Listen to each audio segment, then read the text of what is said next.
Assalamualaikum warahmatullahi wabarakatuh. Di video ini saya akan menjelaskan mengenai proyek machine learning yang saya buat yang berjudul AI Workforce Analyzer, yang dimana tujuan dari proyek ini adalah untuk menganalisis peluang job kita terutama di bidang IT yang akan kemungkinan digantikan oleh AI di masa depan. Pada proyek ini, saya menggunakan data dari dataset pada Kaggle yang berjudul AI Impact in Future Job Market in 2030. Di dataset ini terdapat beberapa tabel di sini mulai dari employee ID, job title, industry, country, education level, kemudian ada years experience, AI replacement, future demand, remote work possibilities, serta average salary. Singkatnya, akan saya jelaskan fungsi-fungsi dari tabel ini. Employee ID sebagai kode unik, job title sebagai nama dari pekerjaannya, industri di bidang mana dia bekerja, kemudian country di negara mana dia bekerja, kemudian education level, seberapa tinggi tingkatan pendidikannya, kemudian ada years experience, berapa tahun dia pengalamannya dalam bekerja, kemudian ada AI replacement risk yang dimana di sini skalanya adalah 0 sampai dengan 1. Kalau 0 itu adalah skala paling kecil, berarti dia kemungkinan kecil digantikan oleh AI, apabila 1 kemungkinan besar digantikan oleh AI. Kemudian ada future demand juga, yang dimana future demand ini skalanya juga 0 sampai dengan 1, yang dimana apabila 0 itu adalah kecil permintaannya kemungkinan di masa depan, apabila 1 itu adalah besar kemungkinan permintaan di masa depan. Kemudian ada remote work possibility, yang dimana kemungkinan apakah pekerjaan itu bisa dilakukan secara remote atau tidak. Lalu yang terakhir adalah average salary atau rata-rata dari gaji pada pekerjaan tersebut. Nah, baik untuk proses dari machine learning yang akan saya buat ini, akan saya jelaskan menjadi beberapa tahapan. Tahap 1 itu adalah input data, yang dimana tujuan dari input data ini adalah mengambil dan menggabungkan data dari database yang akan kita buat nanti. Tahapannya itu adalah pertama, kita mencari dataset dari Kaggle. Contohnya saya memakai dataset AI Workforce Impact in 2030. Setelah kita mendownload atau mengambil dataset dari Kaggle, kita mengimport dataset tersebut ke database MySQL kita, yang nantinya di database MySQL itu data-data yang awalnya hanya satu kesatuan tabel itu kita pecah lagi atau kita normalisasikan menjadi beberapa tabel berikut. Contohnya di sini saya bagi menjadi 6 tabel. Yang pertama ada tabel jobs, tabel industries, tabel countries, tabel employees, tabel employee skill, dan tabel skills. Setelah kita menggabungkan keseluruhan data dan kita bisa mengakses keseluruhan data tersebut, sama seperti kita melihat dataset pada Kaggle, akhirnya dataset tersebut adalah dataset lengkap yang dimana semua data dari 6 tabel itu telah tergabung menjadi satu dataset utuh dan siap untuk kita pakai ke tahap berikutnya. Tahap kedua itu adalah data cleaning. Pada tahap data cleaning ini, kita bertujuan untuk membersihkan, memvalidasi, serta menjaga konsistensi data. Prosesnya itu ada beberapa proses, mulai dari hapus data duplikat. Contohnya adalah kita menghapus baris data karyawan yang sama persis agar data kita menjadi lebih akurat. Di sini ada contoh data yang memiliki nilai yang sama atau ganda atau kemunculan yang sama. Di sini yang pertama ada data scientist, data kedua ada AI engineer, data ketiga ada AI engineer lagi. Yang dimana seharusnya data AI engineer ini harusnya hanya muncul sekali saja.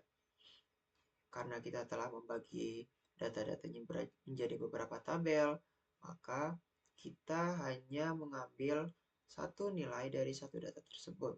Yang dimana setiap job title nanti akan dipanggil berdasarkan job ID. Jadi, kita tidak perlu memanggil nama yang sama, contohnya AI Engineer dan AI Engineer lagi. Tahap kedua itu adalah membersihkan spasi berlebih, yang dimana apabila ada kemungkinan data yang memiliki spasi di awal dan di akhir akan kita bersihkan untuk menjaga konsistensi data dari awal sampai akhir. Yang ketiga adalah perbaiki format dan tipe data. Dapat kita lihat tadi, ada beberapa data yang memiliki format angka seperti average salary dan years experience. Yang dimana apabila pada dataset sebelumnya, data-data tersebut memiliki format string atau kata atau huruf, maka kita harus mengubahnya menjadi format integer ataupun float agar nantinya data-data tersebut dapat diolah dengan lebih baik di machine learning. Yang keempat itu adalah kita menangani missing value ataupun data kosong. Di sini ada beberapa contoh data. Contohnya average salary-nya 65.000, 8.000, kemudian kosong. Years experience-nya 305. Hal tersebut harusnya tidak boleh ada karena nantinya akan mempengaruhi cara machine learning dalam memberikan keputusan. Kemudian langkah kelima itu adalah hapus data yang tidak masuk akal. Di sini ada beberapa contoh data. Years experience kurang dari 0. Tidak mungkin seseorang memiliki pengalaman yang kurang dari 0. Jelasnya, pengalaman itu adalah 0 sampai dengan seterusnya. Tidak mungkin kurang dari 0. Kemudian, average salary juga tidak mungkin kurang dari 0. Mengapa? Dikarenakan setiap orang pasti punya gajinya masing-masing dan tidak mungkin seseorang bekerja tanpa gaji. Nah, terakhir itu adalah reset index, di mana tujuan di sini adalah untuk mengatur ulang indeks setelah semua proses sebelumnya yang kita lakukan, yaitu pembersihan, telah selesai kita lakukan. Contoh data, di data ke-10, indeks ke-10, itu ada urutan data ke-11 seterusnya. Setelah 11 itu malah lanjut langsung ke 15. Seharusnya data yang terbit itu secara berurutan mulai dari 10, 11, 12. Di sini contohnya adalah indeks ke-0, indeks ke-1, dan indeks ke-2. Hasil akhir yang harusnya kita dapatkan adalah tidak adanya duplikat data dan tidak adanya data kosong, format data yang benar seperti gaji, skor yang sesuai dengan tipe datanya, serta tidak ada data yang tidak wajar seperti pengalaman yang kurang dari 0 tadi, serta gaji yang kosong atau tidak ada. Baik, setelah kita selesai melakukan data cleaning, akhirnya kita siap untuk melakukan training pada machine learning kita. Tujuan dari data cleaning tadi adalah untuk meningkatkan kualitas data, mengurangi kesalahan analisis, dan membuat model yang akan kita training ini menjadi lebih akurat. Baik, lanjut ke tahap 3. Di sini, kita akan menyeleksi 8 fitur input utama. Seperti contohnya di sini, pendidikan, kemudian ada job title, industri, country, remote work, years experience-nya berapa, kemudian gajinya kira-kira berapa, dengan target yaitu AI risk kategori, low, medium, high, very high, yang telah kita bahas di awal tadi yang memiliki skala 0 sampai dengan 1. Yang nantinya apabila AI risk-nya itu di bawah 0,20, maka akan dikategorikan sebagai low risk. Apabila di atas 0,50, maka akan dikategorikan sebagai high risk, dan apabila di atas 0,70, maka akan dikategorikan sebagai very high risk. Karena komputer hanya memahami angka, kita melakukan label encoding untuk mengubah teks yang awalnya kategorikal menjadi angka agar dapat lebih mudah dibaca oleh komputer. Setelah itu, kita menerapkan stand scaler untuk menyetarakan skala variabel bernilai besar seperti gaji dengan variabel berangka kecil seperti pengalaman kerja dengan skala 0 sampai dengan 1.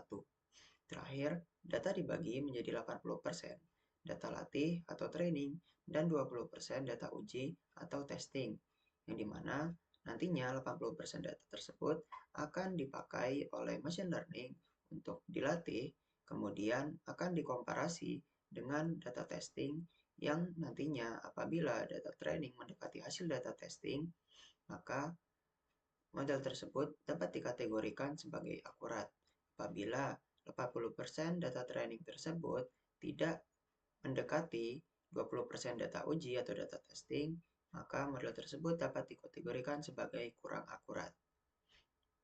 Baik, lanjut ke tahap 4, yaitu pelatihan model.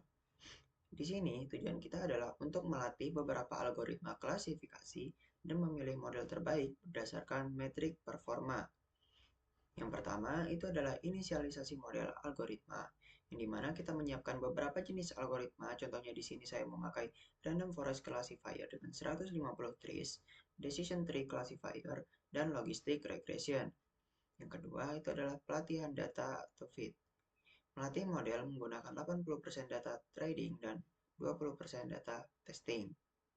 Yang ketiga itu adalah evaluasi dan komparasi metrik. Kita di sini menghasilkan data pengujian model yang awalnya 80 data training dengan 20% data testing yang pada akhirnya menghasilkan akurasi tertinggi pada model Random Forest Classifier. Yang terakhir adalah pemilihan dan penyimpanan model.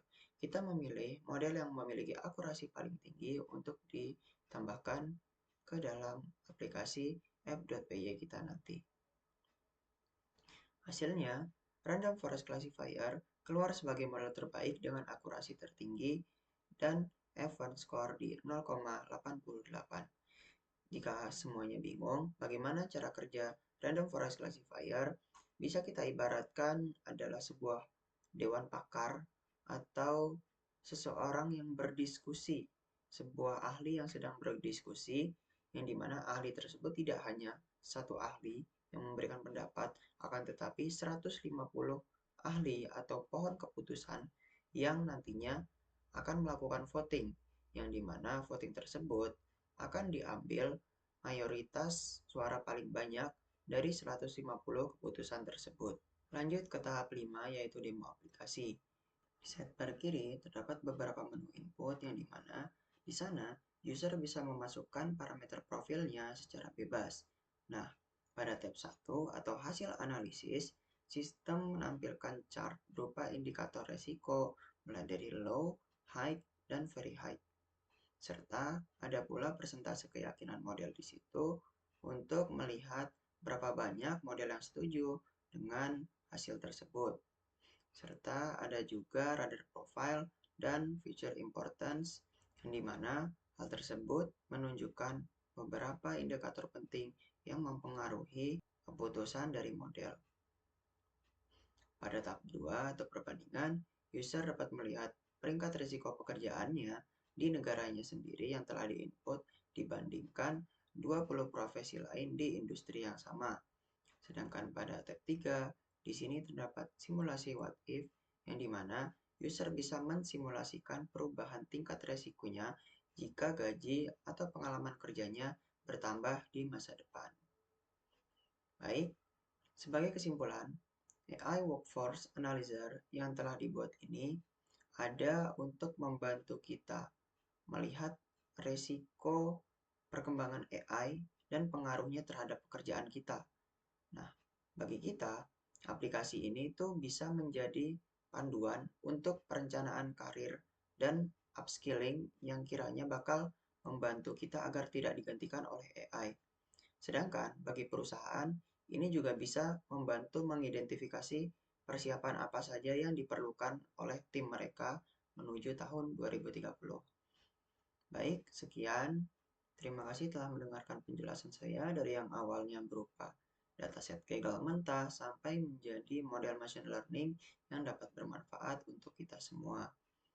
Baik, sekian dari saya. Terima kasih. Assalamualaikum warahmatullahi wabarakatuh.